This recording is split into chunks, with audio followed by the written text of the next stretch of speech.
एक दिन मेरे पिता ने हलवे के 2 कटोरे बनाए और उन्हें मेज पर रख दिया। एक के ऊपर 2 बादाम थे, जबकि दूसरे कटोरे में हलवे के ऊपर कुछ नहीं था। फिर उन्होंने मुझे हलवे का कोई एक कटोरा चुनने के लिए कहा, क्योंकि उन दिनों हम गरीबों के घर बादाम आना मुश्किल था। मैंने 2 बादाम वाले कटोरे को चुना।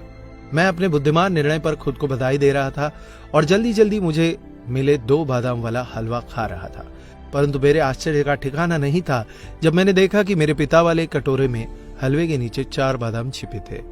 बहुत पछतावे के साथ मैंने अपने निर्णय में जल्दबाजी करने के लिए खुद को डांटा। मेरे पिता मुस्कुराए और मुझे यह याद रखना सिखाया कि हमारी आंखें जो देखती है वह हरदम सच नहीं हो सकता। उन्होंने कहा कि यदि हम स्वार्थ की आदत को अपनी आदत बना लेंगे तो हम जीत कर भी हार जाएंगे। अगले दिन मेरे पिता ने फिर से हलवे के 2 कटोरे पकाए और टेबल पर रखे। एक कटोरे के शीर्ष पर 2 बादाम और दूसरा कटोरा जिसके ऊपर कोई बादाम नहीं था। फिर से उन्होंने मुझे अपने लिए एक कटोरा चुनने के लिए कहा।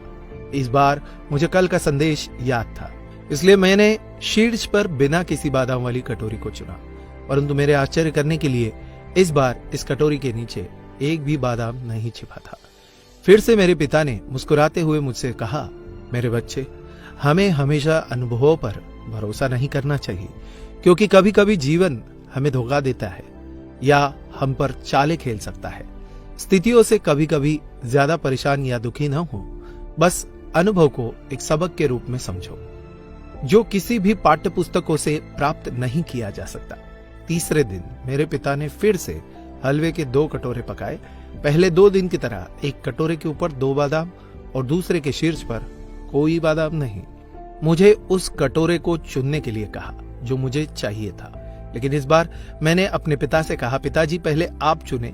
आप परिवार के मुखिया हैं और आप परिवार में सबसे ज्यादा योगदान देते हैं। आप मेरे लिए जो अच्छा होगा वही चुनेंगे। मेरे पिता मेरे लिए खुश थे। उन्होंने शीर्ष पर 2 बादाम के साथ कटोरा चुना, लेकिन जैसे ही मैंने अपने कटोरे का हलवा खाया, कटोरे के हलवे के एकदम नीचे 8 बादाम और थे। मेरे पिता मुस्कुराए और मेरी आंखों में प्यार से देखते हुए उन्होंने कहा, मेरे बच्चे, तुम याद रखना होगा कि जब तुम भगवान पर सब कुछ छोड़ देते हो तो वे हमेशा तुम्हारे लिए सर्वोत्तम का चयन करेंगे, और जब तुम दूसरों की भलाई के लिए सोचते हो, अच्छी चीजें स्वाभाविक तौर पर तुम्हारे साथ भी हमेशा होती रहेंगी। इसलिए सदैव बड़ों का सम्मान करते हुए उन्हें पहला मौका व स्थान दे। बड़ों का आदर सम्मान करोगे तो कभी भी खाली हाथ नहीं लौटोगे। दोस्तों, अगर आपको यह वीडियो अच्छा लगा हो तो इसे लाइक कीजिएगा, ज्यादा से ज्यादा लोगों तक इसे शेयर करें, और आपकी इसी वीडियो को लेकर क्या राय है ये भी हमें कमेंट बॉक्स में जरूर बताइए। ऐसे ही और वीडियोस को देखने के लिए फॉलो कीजिए हमारे फेसबुक पेज को। धन्यवाद।